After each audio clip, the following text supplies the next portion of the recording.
بسم الله الرحمن الرحيم. ألهاكم التكاثر حتى زرتم المقابر. كلا سوف تعلمون ثم كلا سوف تعلمون.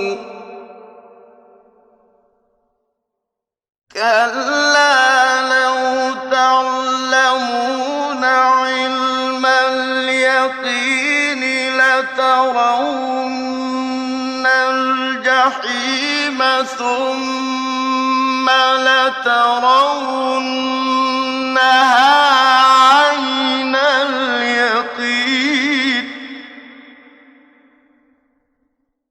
ثم لتسألن